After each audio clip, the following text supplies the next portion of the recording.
जी news portal के सभी दर्शकों को मेरा बहुत बहुत नमस्कार। और आज जो लाइव मैं आपको दिखा रहा हूँ ये लगातार पूरे दिन में आज आपको दिखाने वाला हूँ, क्योंकि मैंने एक मिशन लिया था आज कि आज मुझे निकलना है पाचना की ओर।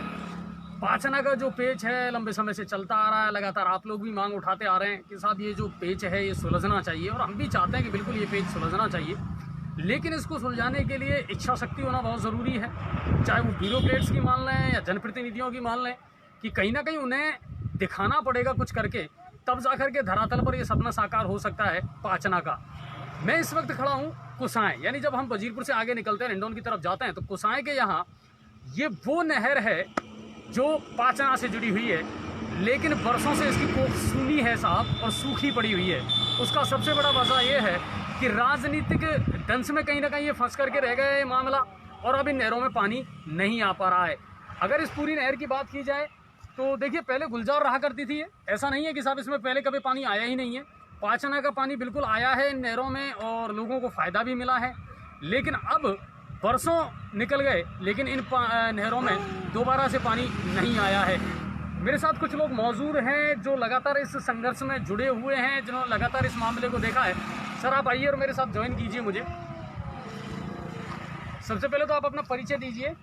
मैं श्रीलाल मीना, तहसील अध्यक्ष भारतीय किसान संघ करौली का रहने वाला हूँ। हमने किसान पाचना बांध को लेकर काफ़ी समय से जंगल गांव ढाणी जाकर किसानों को जगाया है, ताकि किसानों की जो खेती से विहीन हो रहे हैं। अभी ये कोरोना काल के दौरान भी किसान काफ़ी खेती से परेशान होकर बेरोजगार हो चुके थे। यहाँ पर 14 वर्ष पहले पाचना बांध की वजह से काफ़ी लोग सिंचित थे, अच्छी फसल हो रही थी, लेकिन कुछ राजनीतिक वजह से और कुछ आपसी रंजिशों को लेकर ये पाचना पानी बंद कर दिया था, जिसको जगाने के लिए हमारे भारतीय किसान संघ के जिला युवा प्रमुख श्री राजेश मीना और हम काफ़ी दिन से गांव हर जगह गए और हर गांव में हम लोगों से जनसंपर्क अभियान किया, जिसके तहत हमें आज उम्मीद है कि आज पाचना का बांध लोगों को फिर दोबारा खोलने के आसार पर है। ये नहरें जो थी ये बिल्कुल उसी के लिए बनाई गई थी कि साहब इनमें पानी आए, किसानों को पानी मिले। लेकिन अब इसमें कब से नहीं आ रहा पानी इन नहरों में? इस नहरों में पानी आए 10 वर्ष हो गए हैं। 2006 में यहाँ पर किसानों को काफ़ी अच्छा पानी मिल रहा था, अच्छी खेती भी। 14 वर्षों से ये सूखी पड़ी हुई है, जिसकी वजह से किसान दर भटक रहा है और खेती भी हो गया किसान। अब आप देखिए कि करोड़ों रुपए खर्च करके एक बड़ा प्रोजेक्ट बनाया गया, करोड़ों रुपए खर्च करके एक प्रोजेक्ट इसलिए बनाया गया ताकि किसानों को लाभ मिल सके, लेकिन पानी के चक्कर में वो करोड़ों रुपए भी पानी में बहा दिए गए और पानी फिर भी नहीं मिला। कुल मिलाकर के यह है कि पानी से कहानी शुरू होती है, पानी पर ख़त्म होती है, और इसके लिए आंखों में पानी होना भी बहुत ज़रूरी है साहब। क्योंकि अगर एक बड़ा मुद्दा है और उसको सुलझाना है आपको कहीं ना कहीं, तो वो इच्छा शक्ति आपको कहीं ना कहीं दिखानी पड़ेगी। ये पूरा है, मैं अपने कैमरामैन से कहूँगा कि ये जो इलाका इधर का है,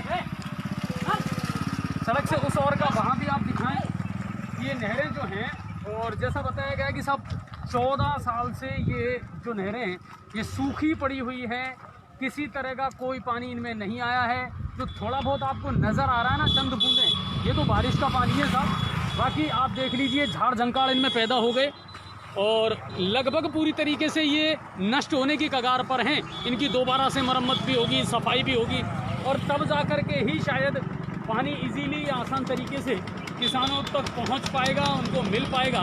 बाकी ये सब बिल्कुल सूखी पड़ी हुई हैं और कहीं ना कहीं अब टूट गई हैं या इनमें दरार आ गई है, तो वो भी देखना पड़ेगा गवर्नमेंट को फिर से। आपको लगता है सर इस पर दोबारा से पैसा खर्च करना पड़ेगा? इनकी मरम्मत है, सफाई है। आज जो नहर की जो स्थिति है, इसमें पूरी झाड़ी जंगल और पूरी तरह से नहर क्षतिग्रस्त हो चुकी है। लोगों ने जगह जगह अतिक्रमण करके नहर को बंद रोक दिया गया है, और दोबारा सरकार इसमें पानी खोलेगी, इसके लिए दोबारा से बजट पास करना होगा और नहर को दोबारा चालू करने के लिए काफ़ी और साफ सफाई की आवश्यकता है। कहने का मतलब ये है साहब कि अगर शुरुआत भी हो गई ना, तो उम्मीद करते हैं कि जल्दी सफलता मिल जाएगी, लेकिन शुरुआत होना ज़रूरी है। और उसी इच्छा शक्ति को लेकर के अब जनप्रतिनिधि भी कदम बढ़ा रहे हैं, किसान जो हैं वो भी बड़े आंदोलन कर रहे हैं, जगह जगह इसको लेकर के जा रही हैं कि साहब कैसे भी करके ये जो पाचना का पेच है ये सुलझा लिया जाए। तो ये नहर का वो इलाका है जिसको आप देख सकते हैं, और पास में ही पाचना बांध है, ज़्यादा दूर नहीं है, उसको भी मैं आपको ज़रूर दिखाऊंगा। और आज दिन भर आप हमारे साथ जुड़े रहिए, क्योंकि जो मीटिंग होने वाली है विधायक साहब की वो भी हम आपको दिखाएंगे। इसके अलावा जो ज्ञापन दिया जाएगा एसडीएम को वो भी आपको दिखाएंगे, और फिर हम आपको लेकर के चलेंगे एक शानदार सी जगह पाचना बांध पर, वहाँ कितना पानी भरा हुआ है और अभी फ़िलहाल क्या स्थिति है वहाँ, तो वो भी मैं आपको ज़रूर लाइव दिखाऊंगा। तो लाइव आप दिन भर हमारे साथ जुड़े रहें और इसी तरह की जो बातें हैं, इसी तरह की जो इसके पेज हैं, इसकी जो अनसुनी कहानियाँ हैं, वो हम आप तक पहुँचाने का ज़रूर प्रयास करेंगे। चलिए धन्यवाद और अगली लाइव का इंतज़ार ज़रूर करिए 5 आना से जुड़ी हुई का।